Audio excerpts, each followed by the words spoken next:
Hi hello friends, welcome back to my YouTube channel. ಎಲ್ಲರೂ ಹೇಗಿದ್ದೀರಾ? I hope ಎಲ್ಲರೂ ಚೆನ್ನಾಗಿದ್ದೀರಾ. Hi hello friends, welcome back to my YouTube channel. ಎಲ್ಲರೂ ಹೇಗಿದ್ದೀರಾ? I hope ಎಲ್ಲರೂ ಚೆನ್ನಾಗಿದ್ದೀರಾ ಅಂತ ಭಾವಿಸ್ತಾ ಇವತ್ತಿನ ವ್ಲಾಗ್ನ ಸ್ಟಾರ್ಟ್ ಮಾಡ್ತಾ ಇದ್ದೀನಿ ಫ್ರೆಂಡ್ಸ್. ಈವ್ನಿಂಗ್ 6 o'clock ಆಗಿದೆ. ಇವರು ಡ್ಯೂಟಿಯಿಂದ ಬರಲಿ ಅಂತ ವೆಯ್ಟ್ ಮಾಡ್ತಾಯಿದ್ದೆ. ಇವತ್ತು ನಾನು ನಮ್ಮೂರಿಗೆ ಹೋಗ್ತಾಯಿದ್ದೀನಿ ಕಟ್ಕೊಳ್ಳೋಕ್ಕೆ. ಎಷ್ಟೊತ್ತವರೆಗೂ ವೆಯ್ಟ್ ಮಾಡಿದೆ. ಅವ್ರು ಮಧ್ಯಾಹ್ನನೇ ಬರ್ತೀನಿ ಅಂತ ಹೇಳಿದ್ರು. ಬಟ್ ಇವತ್ತು ಡ್ಯೂಟಿ ಎಕ್ಸ್ಟ್ರಾ ಬಂದ್ಬಿಡ್ತು ಅಂತ ಸ್ವಲ್ಪ ಲೇಟ್ ಮಾಡಿದ್ರು. ಇವಾಗ ಫ್ರೆಶ್ ಅಪ್ ಆಗಿ ಹೊಡ್ತಾ ಇದ್ದೀವಿ. ನಮ್ಮ ಮಮ್ಮಿ ವೆಯ್ಟ್ ಮಾಡ್ತಾಯಿದ್ದೆ, ಇನ್ನೂ ಬರಲಿಲ್ವಲ್ಲ ಅಂತ. ನೀವು ಹಿಂಗೆ ಮಾಡೋದು? ನೀವು ಮಧ್ಯಾಹ್ನನೇ ಬರ್ತೀನಿ ಅಂದಿದ್ರಿ, ಸಂಜೆ ಬಂದಿದ್ದೀರಲ್ಲ ಡ್ಯೂಟಿಯಿಂದ. ಯಾವಾಗಲೂ ಅದೇ ಸಾಂಗ್ ಹೇಳ್ತೀರ.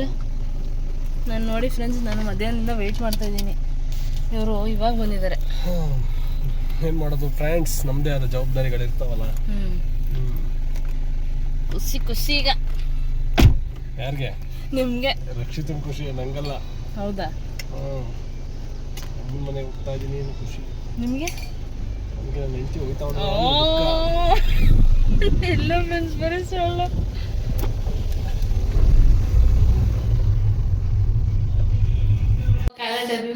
ಹಾಯ್ ಫ್ರೆಂಡ್ಸ್, ಬಂದೆ ನಾನು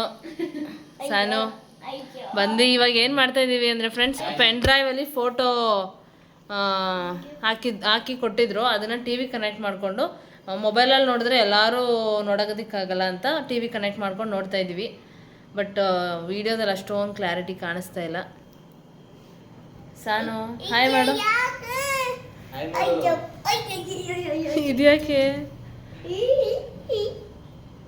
ನಿಮ್ಮದು 1 month ಹಿಂದಿದ್ದು ಫೋಟೋ ಎಲ್ಲ ನೋಡಿ ಏನು ಅನಿಸ್ತಾ ಇದೆ? ಖುಷಿ ಆಗ್ತಾ ಇದೆ. ನಿಮಗೆ Rahul? Most disappointed person friends ಒಂದು ಏನು ಮಾಡ್ಬಿಟ್ಟಿದ್ದಾರೆ ಅಂದರೆ, ಮೇಕಪ್ ಗೇಳು ಅಂತ ಹಿಂಸೆ ಕೊಡ್ತಾ ಇದ್ದ. ನನಗೆ ಗೊತ್ತಿತ್ತು ಇವನು ಕಲರ್ ಇಲ್ಲದೆ ಇರೋದ್ರಿಂದ ಮೇಕಪ್ ಮಾಡಿದ್ರೆ ಚೆನ್ನಾಗಿ ಕಾಣಿಸೋದಿಲ್ಲ ಅಂತ. ಆದರೆ ಇವನು ಮೇಕಪ್ ನನಗೂ ಹೇಳು ಅಂತ ಇದ್ದ. ಏನೋ ಹೋಗ್ಲಿ ಬಿಡು, ಏನೋ ಇಷ್ಟಪಟ್ಬಿಟ್ಟಿದ್ದಾನೆ ಮಾಡಿಸ್ತಾನೆ ಅಂತ ಮಾಡಿಸಿದ್ರೆ ಫುಲ್ ಬಳ್ದಾಕ್ಬಿಟ್ಟಿದ್ದಾರೆ ಫ್ರೆಂಡ್ಸ್. ಇವನಿಗೆ ಫೋಟೋ ಬರಲಿ ತೋರಿಸ್ತೀನಿ ನಾನು. ಇಲ್ಲ ನೋಡಿ ಫ್ರೆಂಡ್ಸ್, ನಮ್ಮ ರಿಸೆಪ್ಷನ್ದು ಎಂಟ್ರಿ ಕೊಡ್ತಾ ಇರೋದು ಹೇಗಿದೆ? ಎಲ್ಲ ಉಲ್ಟಾ ಕಾಣಿಸ್ತಾ ಇದೆ.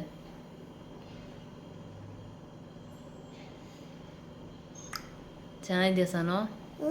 ಚೆನ್ನಾಗಿದೆ. ಮತ್ತೆ ಇನ್ನೇನ್ರಿ ಸಮಾಚಾರ? ಸುಮಾರು ದಿನ ಆದ್ಮೇಲೆ ಬಂದಿದ್ದೀವಿ ಫ್ರೆಂಡ್ಸ್. ಇವರು ಸುಮಾರು ದಿನ ಆದ್ಮೇಲೆ ಅತ್ತೆ ಮಾವನ ಮನೆಗೆ ಬಂದಿದ್ದಾರೆ. ರಕ್ಷಿತನ ಸುಮಾರು ದಿನ ಆದ್ಮೇಲೆ ಬಂದಿದ್ದಾರೆ. ರಕ್ಷಿತನಿಗೆ ಏನೋ ಒಂಥರ ಖುಷಿ ಅನಿಸ್ತಾ ಇರುತ್ತೆ. ನಿಮಗೂ ಖುಷಿ? ನಿಮಗೂ ಖುಷಿ? ಏನು ಖುಷಿ ನನಗೆ? ಹಿಂದಿ ಮನೆಗೆ ಹೊಟ್ಟೋಗಿದ್ದಾಳೆ ಅಂತ ದುಃಖ, ನನಗೆ ನೋವು, ಸಂತ ಎಲ್ಲ ಆಗ್ತಿದೆ. ನನ್ನ ಹೆಂಡತಿ ಇಲ್ವಲ್ಲ ನಮ್ಮ ಮನೇಲಿ ಅಂತ. ಹೌದಾ? ಹೌದು, ನಿಜ ನಿಜ. ಕಣ್ ತುಂಬಿ ಬಂತು ಫ್ರೆಂಡ್ಸ್ ನನಗೆ ಈ ಮಾತು ಕೇಳಿ. ಹೃದಯ ತುಂಬಿ ಬಂದಿದೆ. ಹೌದಾ? ಮತ್ತೆ ಇನ್ನೇನು ಸಮಾಚಾರ? ನಾಳೆ ಡ್ಯೂಟಿ ಹೋಗ್ಬೇಕಾ? ರಜಾ ಗಿಜಾ ಹಾಕೋ ಸೀನ್ ಇಲ್ವಾ ಎಲ್ಲೂ? ನೋ ರಜಾ. ಆ್ಯಕ್ಚುಲಿ ನನ್ನ ಫ್ರೆಂಡ್ ಹೇಳಿದ್ನಲ್ಲ, ಪ್ರೀ ವೆಡ್ಡಿಂಗ್ ಇದೆ ಕರೀತಾರೆ ಅಂತ. ಸೊ ರಜಾ ಆಗಲ್ಲ. ಏನು ಗೊತ್ತಾ ಫ್ರೆಂಡ್ಸ್, ಇವಾಗ ನಮ್ಮ ಪ್ರೀ ವೆಡ್ಡಿಂಗ್ ಎಷ್ಟು ಕಷ್ಟಪಟ್ಟು ಮುಗಿಸಿದ್ವಿ ಅಂತ ನಮಗೆ ಮಾತ್ರ ಗೊತ್ತು. ಒಂದು ಬ್ಯಾಡ್ ಇನ್ಸಿಡೆಂಟ್ ಅಂತ ಒಂದು ಶೇರ್ ಮಾಡ್ಕೋಬೇಕಲ್ಲ ನಮ್ಮ ವ್ಯೂವರ್ಸ್ ಹತ್ರ. ಫೋಟೋಗ್ರಾಫರ್ ಹೆಂಗೆ ಚೇಂಜ್ ಆಯಿತು ಏನು ಅಂತ. ಏನಂದರೆ ಫ್ರೆಂಡ್ಸ್, ನಾವು ಮೊದಲೇ ಒಬ್ಬರು ಫೋಟೋಗ್ರಾಫರ್ನ ಬುಕ್ ಮಾಡಿದ್ವಿ. ಅಂದರೆ ಸ್ವಲ್ಪ ಯಾವ ಕಡೆಯಿಂದ ಗೊತ್ತಿರೋರು. ಅದೇನಾಗ್ಬಿಡ್ತು, ನಮಗೆ ಅಡ್ಜಸ್ಟೇ ಆಗ್ತಾ ಇರಲಿಲ್ಲ. ಅವರು ಯಾವ ಥರ ಅಂದರೆ, ಏನು ಹೇಳ್ಬೋದು, ನಮಗೂ ಅವ್ರಿಗೂ ಮ್ಯಾಚೇ ಆಗ್ತಿಲ್ಲ. ಅವ್ರದ್ದೇ ಇಮ್ಯಾಜಿನೇಷನ್ನು, ಹಿಂಗೆ ಮಾಡ್ಬೇಕು ಶೂಟು ಇದೇ ಥರ ಅಂತ. ನಮ್ಮ ಕನ್ವೀನಿಯೆಂಟ್ ಹೆಂಗಿದೆ, ಡ್ರೆಸ್ ಆಗಲಿ ಲೊಕೇಶನ್ ಆಗಲಿ ಯಾವುದಕ್ಕೂ ಅವರು ಕಾಂಪ್ರೂನೇ ಆಗ್ತಿಲ್ಲ. ಆದರೆ ಹೆಂಗೆ ಹೇಳ್ತಾ ಇದ್ರು ಅಂದರೆ, ನನಗೆ ನಿಜವಾಗ್ಲೂ ಲಾಸ್ಟಲ್ಲಿ ಏನು ಅನಿಸ್ಬಿಡ್ತು ಅಂತಂದರೆ ಫ್ರೆಂಡ್ಸ್, ನನಗೆ ಪ್ರೀ ವೆಡ್ಡಿಂಗ್ ಶೂಟು ಬೇಡ, ಏನೂ ಬೇಡ, ಡೈರೆಕ್ಟ್ ಮದುವೆಗೆ ಫೋಟೋ ತೆಗೆದ್ರೆ ಸಾಕಪ್ಪ. ಇಬ್ಬರು ಹಂಗೆ ಅನಿಸ್ಬಿಡ್ತು. ನಾನು ಇವ್ರಿಗೆ ಶೇರ್ ಮಾಡ್ಕೊತಾ ಇದ್ದೆ, ಇವ್ರು ನನಗೆ ಶೇರ್ ಮಾಡ್ಕೊತಿದ್ರು. ಅಂದರೆ ಇದೇ ಬಟ್ಟೆ ಹಾಕೋಬೇಕು, ಇದೇ ಕಾಸ್ಟ್ಯೂಮ್ ಹಾಕೋಬೇಕು, ಈ ರಿಂಗ್ ಕಳಿಸೋರು ಇದನ್ನೇ ಹಾಕೋಬೇಕು ಅಂತ ಒಂಥರ ಆರ್ಡರ್ ಮಾಡೋ ಥರ ಹೇಳೋರು. ದುಡ್ಡು ನಮ್ಮದು, ನಾವು ಪ್ರೀ ವೆಡ್ಡಿಂಗ್ ಶೂಟ್ ಅದು ಚೆನ್ನಾಗಿ ಬರೋದು ಬಿಡೋದು ಸೆಕೆಂಡ್ರಿ, ಅದು ನಮಗೆ ಬಿಟ್ಟಿದ್ದು ಅಲ್ವಾ. ಲೊಕೇಶನ್ನು ಅಷ್ಟೇ, ಇದೇ ಲೊಕೇಶನ್ ಬೇಕು, ಅದು ಏನೇ ಪರಿಣಾಮ ಬಿದ್ದರೂ ಏನೋ ಫೋಟೋಗ್ರಾಫರ್ ಚೆನ್ನಾಗಿ ಮಾಡಿಲ್ಲ ಅಂತ ಫೋಟೋಶೂಟ್ ಚೆನ್ನಾಗಿ ಮಾಡಿಸಿಲ್ಲ ಇವರು ಅಂತ ನಮ್ಮ ಮೇಲೆ ಹೇಳೋರು ಬಿಟ್ಟು ಹೊರತು. ಬಟ್ ಇನ್ನೊಂದು ಏನಾಗುತ್ತೆ ಕೊನೆ ತನಕ ಏನು ಅನ್ಸ್ಬಿಡ್ತದ ನನಗೆ, ಓಕೆ ಅವರು ಇಂಟೆನ್ಷನ್ನು ಏನು ಚೆನ್ನಾಗಿ ಬರ್ಬೋದು, ಇನ್ನೊಂದು ಬರುತ್ತೆ ಅನ್ನೋ ಒಂದು ಕಾನ್ಸೆಪ್ಟ್ ಒಂದು ಕಡೆ ಆದರೆ, ಇನ್ನೊಂದು ಕಡೆ ಏನಾಯಿತು ಅಂದರೆ ಅವ್ರದ್ದೊಂದು ಕೆರಿಯರ್ನ ಬಿಲ್ಡ್ ಮಾಡೋಕ್ಕೆ ನಮ್ಮನ್ನ ಯೂಸ್ ಮಾಡ್ಕೊತಿದಾರ ಅನ್ನೋ ಮಟ್ಟಕ್ಕೆ ಅನ್ಸ್ಬಿಡ್ತು ನನಗೆ. ಬಟ್ ಅವ್ರ ಹೆಸರೆಲ್ಲ ಹೇಳೋದಕ್ಕೆ ಹೋಗಲ್ಲ, ಬಟ್ ಅವರು ಅಡ್ಜಸ್ಟ್ ಆಗ್ಬೋದು ಬೇರೆ ಕಪಲ್ಸ್ ಜೊತೆಗೆ, ಬಟ್ ನಮಗಂತೂ ಅಡ್ಜಸ್ಟ್ ಆಗಲಿಲ್ಲ ಅವರು. ನಮ್ಮ ಒಂದು ಬಜೆಟ್ಟಿಗೆ ಅವ್ರು ಅಡ್ಜಸ್ಟೇ ಆಗಲಿಲ್ಲ. ನಾವು ಏನು ಹೇಳಿದ್ರು ಪರ್ಸ್ನಲಿ ನನಗೆ ಜಾಸ್ತಿ ಕಾಂಟ್ಯಾಕ್ಟ್ ಮಾಡ್ತಾ ಇದ್ರಲ್ಲ, ಅಕ್ಕ ಹಂಗೆ ಮಾಡಿ ಹಿಂಗೆ ಮಾಡಿ ಅಂತ, ಹುಡುಗ ಅಕ್ಕ ಹಂಗೆ ತೊಗೊಳ್ಳಿ ಹಿಂಗೆ ತೊಗೊಳ್ಳಿ ಅಂತ ಹೇಳ್ತಾ ಇದ್ದ. ನಾನು ಎಲ್ಲದಕ್ಕೂ ಹ್ಞೂ ಅಂದ್ಕೊಂಡೆ ಬಂದೆ. ಫೈನಲಿ ನನಗೆ ಏನು ಅನ್ಸ್ಬಿಡ್ತು ಕೊನೆಗೆ ಅಂದರೆ ಹೇಳ್ಬಿಟ್ಟೆ, ಇಲ್ಲ ನಾನು ಈ ಡ್ರೆಸ್ ನಾನು ಇದೇ ಡ್ರೆಸ್ ಹಾಕ್ಕೊಳ್ಳೋದು, ಮಾಡಿ ಇದೇ ಸಾಂಗ್ ಮಾಡಬೇಕು ಮಾಡಿ ಅಂದ ತಕ್ಷಣ ಏನು ಅಂದ್ಬಿಟ್ಟ ಗೊತ್ತಾ ಅವನು, ಇಲ್ಲ ನೀವು ಯಾವ್ದು ಹಾಕೋತೀರೋ ಹಾಕೊಬನ್ನಿ, ನಾನು ಜಸ್ಟ್ ತೆಗಿತೀನಿ, ನೀವು ಯಾವ ಪೋಸ್ಟ್ ಕೊಡ್ತೀರೋ ಕೊಡಿ, ನಾನು ಜಸ್ಟ್ ತೆಗಿತೀನಿ, ಅಲ್ಲಿ LED ಮೇಲೆ ಹಾಕ್ತೀನಿ ಹಂಗೆ ಅಂದ್ಬಿಟ್ಟ. ಹಂಗಂದ್ಮೇಲೆ ನನಗೆ ಮಾತೇ ಬರಲಿಲ್ಲ. ಹತ್ರ ಮಾಡೋಷ್ಟು ಅವಶ್ಯಕತೆನೂ ಇಲ್ಲ, ಒಂದು ಇದೇ ಇಲ್ಲ ಅಂದಮೇಲೆ, ಕೋಆರ್ಡಿನೇಷನ್ ಇಲ್ಲ ಅಂದಮೇಲೆ ಅವ್ರ ಹತ್ರ ಮಾಡಿಸಿ ಏನು ಅನ್ನೋ ಮಟ್ಟಿಗೆ ಆಗೋಯ್ತು. ನನಗೂ ಅದೊಂದು ನಮಗೆ ಒಂಥರ ವರ್ಸ್ಟ್ ಎಕ್ಸ್ಪೀರಿಯನ್ಸ್, ಬ್ಯಾಡ್ ಎಕ್ಸ್ಪೀರಿಯನ್ಸ್ ನಮಗೆ ಬಂದ್ಬಿಡ್ತು. ಅಯ್ಯೋ ನಮ್ಮ ಪ್ರೀ ವೆಡ್ಡಿಂಗ್ ಮುಗಿಸೋವರೆಗೂ ನಮ್ಮ ಮದುವೆ ಬಗ್ಗೆ ಚಿಂತೆ ಆಗಲಿಲ್ಲ. ಮದುವೆ ನಮ್ಗೆ ಕಾನ್ಫಿಡೆಂಟ್ ಇತ್ತು ನೀಟಾಗಿ ಚೆನ್ನಾಗಿ ಆಗುತ್ತೆ ಅಂತ. ಬಟ್ ಪ್ರೀ ವೆಡ್ಡಿಂಗೇ ನಮಗೆ ಸಿಕ್ಕಾಪಟ್ಟೆ ತಲೆನೋವು ಕೊಟ್ಬಿಡ್ತು ಫ್ರೆಂಡ್ಸ್. ಹೌದು, ಫೈನಲಿ ಬೇಡಪ್ಪ ಮಟ್ಟಿಗೆ ಬೇಡ ಅಂದ್ಬಿಟ್ಟು ಅದನ್ನ ಕ್ಯಾನ್ಸಲ್ ಮಾಡಿ ಅವ್ರನ್ನ ಇನ್ನೊಬ್ರು ಲಾಸ್ಟ್ ಯಾವಾಗ ಅಂತಂದರೆ January 22nd ನಮ್ಮ ಮದುವೆ ಆಗಿದ್ದು. ಡಿಸೆಂಬರ್ 1 ಮಂತ್ ಅಂದಂಗೆ ಡಿಸೆಂಬರ್ 17th 18th ನಾವು ಚೇಂಜ್ ಮಾಡಿದ್ದು. ಅಯ್ಯಪ್ಪ, ಬಟ್ ನಮಗೆ ಕೋಪ್ರೇಟ್ ಮಾಡಿದ್ರು. ಈಗ ನೆಕ್ಸ್ಟ್ ನಾವು ಯಾವ ಫೋಟೋಗ್ರಾಫರ್ನ ಬುಕ್ ಮಾಡಿದ್ವಿ ಅವ್ರು ನಮ್ಗೆ ಕೋಪ್ರೇಟ್ ಮಾಡಿದ್ರು. ಅವ್ರು ಜಸ್ಟ್ ನಿಮ್ಗೆ ಯಾವ ಥರ ಕಾಸ್ಟ್ಯೂಮ್ ಬೇಕೋ ತೊಗೊಳ್ಳಿ, ಯಾವ ಸಾಂಗ್ ಬೇಕೋ ಹೇಳಿ. ನೀವು ನೋಡಿರ್ತೀರ ಸಿಪಾಯಿ ಸಾಂಗ್ನ ಎಷ್ಟು ಚೆನ್ನಾಗಿ ಮಾಡ್ಕೊಟ್ಟಿದ್ದಾರೆ ಅಂತ. ನಾವು ಇವ್ರು ಸಜೆಸ್ಟ್ ಮಾಡಿದ್ದ ಸಾಂಗ್ನ, ಇದೊಂಥರ ಡಿಫ್ರೆಂಟ್ ಆಗಿರುತ್ತೆ, ಎಲ್ಲರೂ ಮಾಡ್ತಾರೆ ಬೇರೆ ಪ್ಲೇಸ್ಗೆ ಹೋಗಿ. ನಾವು ಈ ಥರ ಒಂದು ಮಾಡೋಣ ಅಂದರೆ ತುಂಬ ಕಮ್ಮಿ ಬಜೆಟಲ್ಲಿ ಕಮ್ಮಿ ಇದ್ರಲ್ಲಿ ಆಗೋಯ್ತು. ಅದು ಬೇರೆ 2 ಸಾಂಗು ಎಫರ್ಟ್ ಹಾಕಿದ್ವಿ ಬೇರೆ ಕಡೆ ಹೋಗಿ, ಇದನ್ನ ತುಂಬ ಹತ್ರದಲ್ಲೇ ಮಾಡಿದ್ದದು. ಅದೊಂಥರ ವೈಬ್, ಸ್ಯಾರಿ ಇರ್ಬೋದು, ಕಾರ್ ಇರ್ಬೋದು, ಸಾಂಗ್ ಇರ್ಬೋದು, ಆ ವೈಬೇ ಡಿಫ್ರೆಂಟ್. ಅದು ಈ ಥರದ ಪ್ರೀ ವೆಡ್ಡಿಂಗ್ ಯಾರು ಮಾಡಿಸೋದು ಇಲ್ಲ. ಅದು ಚಾನ್ಸೇ ಇಲ್ಲ. ನಾವು ಮಾಡಿಸ್ತಾರೆ, ಬಟ್ ನಮಗೆ ಏನಿದ್ರು ನಮ್ದು ಬಿಟ್ಕೊಡೋಕ್ಕಾಗೋದಿಲ್ಲ. ಚೆನ್ನಾಗಿ ಬಂತು.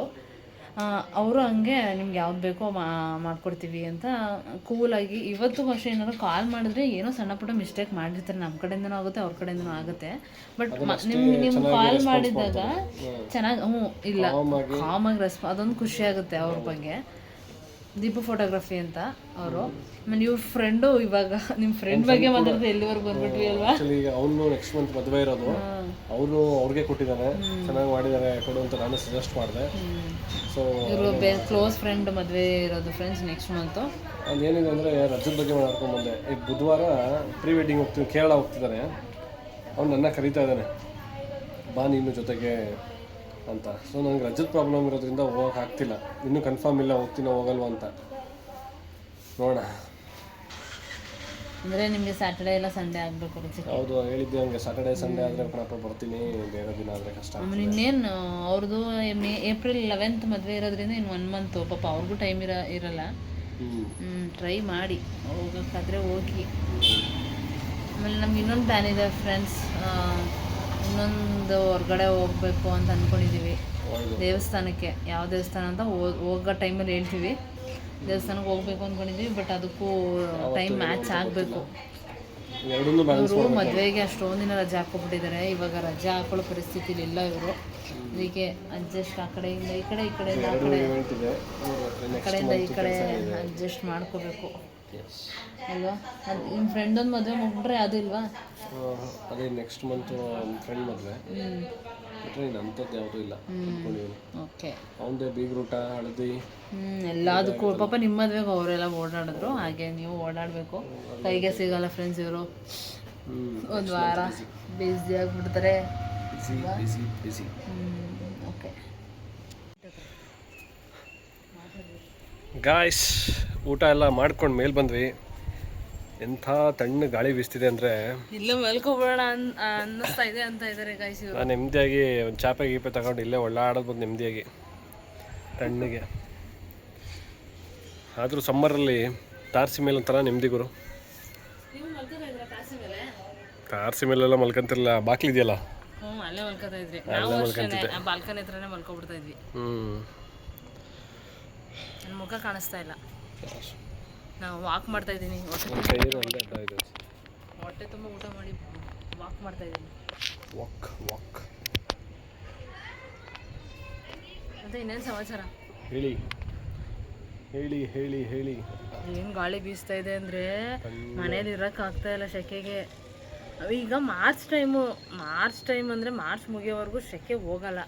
ಏಪ್ರಿಲ್ ಬಂದಮೇಲೆ ಪರವಾಗಿಲ್ಲ ಅಂದ್ಕೊಳ್ಳಿ, ಕಂಪ್ಯಾರಿಟಿವ್ಲಿ ಒಂದು 5% ಕಮ್ಮಿ ಆಗ್ಬೋದು ಅಷ್ಟೇ. 15th ಆಗ್ಬೇಕು ನನ್ನ ಪ್ರಕಾರ. ಎಂಡಿಂಗ್ ಬಂದರೆ ಮಳೆ ಬರೋಕ್ಕೆ ಸ್ಟಾರ್ಟ್ ಆಗುತ್ತೆ. ಮಳೆ ಬಂದರೆ ಮಳೆ ಅಂತೀವಿ. ಮಳೆ ಬಂದರೆ ಹೊರಗಡೆ ಹೋಗೋದು ಕಷ್ಟ. ಅದೊಂಥರ ಕಷ್ಟ, ಓಡಾಡೋದು ಕಷ್ಟ, ಎಲ್ಲೋದು ಬೈಕ್ ತಗೊಂಡು ಹೋಗೋದು ಕಷ್ಟ. ಬೆಳಿಗ್ಗೆಯಿಂದ ಸಂಜೆವರೆಗೂ ಸುರಿತಾ ಇರುತ್ತೆ ಮಳೆ ಆಷಾಢ ಟೈಮಲ್ಲಿ ಸ್ಟಾರ್ಟ್ ಆಗುತ್ತೆ. ಜೂನಲ್ಲಿ ಸ್ಟಾರ್ಟ್ ಆಗ್ಬಿಡುತ್ತೆ. ಬೆಳಿಗ್ಗೆಯಿಂದ ಸಂಜೆವರೆಗೂ ಫುಲ್ ಮಳೆನೇ, ಗ್ಯಾಪೇ ಇರಲ್ಲ. ಹೌದು, ಎಲ್ಲದಕ್ಕೂ ನಾವು ಅಡ್ಜಸ್ಟ್ ಆಗಬೇಕು ಅಷ್ಟೇ. ಆಗಿಲ್ವಾ 28 ವರ್ಷದಿಂದ 19 ವರ್ಷದಿಂದ? ಅಂದರೆ ಎಲ್ಲರೂ ಅಡ್ಜಸ್ಟ್ ಆಗಿ, ಮನುಷ್ಯರು ನಮ್ಮ ಪರಿಸರಕ್ಕೆ ಅಡ್ಜಸ್ಟ್ ಆಗಲೇಬೇಕು. ಬಿಸಿಲು ಬಂದಾಗ ಏನಪ್ಪ ಇಷ್ಟು ಬಿಸಿಲು ಅನ್ಸುತ್ತೆ, ಚಳಿ ಬಂದ್ರೆ ಒಂಥರ ಕಷ್ಟ, ಮಳೆಗಾಲ ಬಂದು ಇನ್ನೊಂಥರ ಕಷ್ಟ. ಮಳೆಗಾಲದಲ್ಲಿ ಒಂಥರ ಏನೋ ಬಿಸಿ ಬಿಸಿ ಮಾಡ್ಕೊಂಡು ತಿಂತಾಯಿದ್ರೆ ಚಂದ. ಬಜ್ಜಿ ಗಿಜ್ಜಿ ತಿನ್ಕೊಂಡು, ನಾನ್ ವೆಜ್ ತಿನ್ಕೊಂಡು, ನಾನ್ ವೆಜ್ಜೇ ಚಂದ. ಮಳೆಗಾಲದಲ್ಲಿ ಒಂಥರ ಎಂಜಾಯ್ ಮಾಡ್ಬೋದು. ಹೌದು, ಸೆಕೆಗಾಲದಲ್ಲಿ ಮಾತ್ರ ಬರೀ ಮಜ್ಜಿಗೆನೂ ತಿಂತೀವಿ, ಬಿಸಿ ಊಟನೂ ತಿಂತೀವಿ. ಸೆಕೆಗಾಲದಲ್ಲಿ ಏನು ಬಿಡಲ್ಲ ಫ್ರೆಂಡ್ಸ್. ನಮಗೂ ನಾನ್ ವೆಜ್ಜು ಬೇಕು ಅನ್ಸುತ್ತೆ, ಬಾಡಿ ಸಪೋರ್ಟ್ ಮಾಡಲ್ಲ. ಹೌದು ಫ್ರೆಂಡ್ಸ್. ನೋಡಿ, ನಮ್ಮ ಮಮ್ಮಿ ಅಡುಗೆ ಮನೆಯೆಲ್ಲ ಕ್ಲೀನ್ ಮಾಡಿಬಿಡ್ತು. ನೈಟ್ 9:30 ಆಗಿದೆ. ಊಟ ಎಲ್ಲ ಮುಗಿಸಿ ಪಾತ್ರೆ ಎಲ್ಲ ತೊಳೆದು ಹಾಲು ಕಾಯಿಸ್ತಾ ಇದೆಯಾ? ನಮ್ಮ ಮಮ್ಮಿ ಬಾ ಯಾವತ್ತು ಬರ್ತೆ ಅಂತಾಯಿತು ಫ್ರೆಂಡ್ಸ್. ಫೈನಲಿ ಬಂದಿದ್ದೀನಿ. ಏನಿಸ್ತಾ ಇದೆ ಮಮ್ಮಿ? ಖುಷಿ ಆಯ್ತಾ? ಬೇಜಾರಾಗ್ತಾಯಿತ್ತ ನಾನು ಇಲ್ಲದೆ? ಹಾಂ, ಟೈಮ್ ಹೆಂಗೆ ಸ್ಪೆಂಡ್ ಮಾಡ್ತಿದ್ದೆ?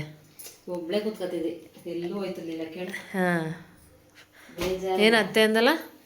ಅತ್ತೆ ಫೋನ್ ಮಾಡಿತ್ತಲ್ಲ ಇವಾಗ. ಹಾಂ, ಖುಷಿಯಾಗಿ ಮಾತಾಡ್ತಿದ್ದಲ್ಲ. ಹಾಂ, ರಕ್ಷು ಬಂದ್ಬಿಟ್ಟಾಳ ಅನ್ನೋದ ಖುಷಿಯಾಗಿ ಮಾತಾಡ್ತಾ ಇದ್ದಾರಿ ಅಂತಿತ್ತಾ? ಅಂತ ಅಂದ್ಲು. ಹಾಂ, ಅದ್ ಹೆಂಗ್ ಗೊತ್ತಾಯ್ತು ಅಂದೆ? ಹಾಂ ಖುಷಿಯಾಗಿ ಮಾತಾಡ್ತಾ ಇರೋದೇ ಗೊತ್ತಾಯ್ತು ಅಂತಾಯ್ತಾ? ಬಂದಳ ಅಂತ. ಹಾಂ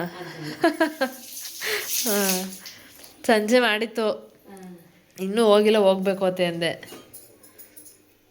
ಇಷ್ಟ ದಿನ ಕೂತೀನಿ, ಒಬ್ಳೆ ಕೂತೀನಿ, ಇನ್ನೇನ್ ಮಾಡ್ಲಿ ಅನಿಸ್ತಿತ್ತಾ? ಅಂತಿದ್ರು. ಫೋನ್ ಮಾಡ್ತಿದ್ಲು, ಏನ್ ಮಾಡ್ತಾ ಇದಾರಿ ಅಂತ. ಕೂತೀನಿ ಕಣವ ಅಂತ. ಈಗ ವಾಯ್ಸ್ ಕೇಳ್ಬಿಟ್ಟು ಖುಷಿ ಆಗ್ಬಿಟ್ಟೈತೆ ಅಂತಾಯ್ತಾ? ಖುಷಿಯಾಗಿ ಮಾತಾಡ್ತಿದ್ದೆ ಕಣಕ್ಕ ಹಾಂ ಅಂತ. ಹಾಂ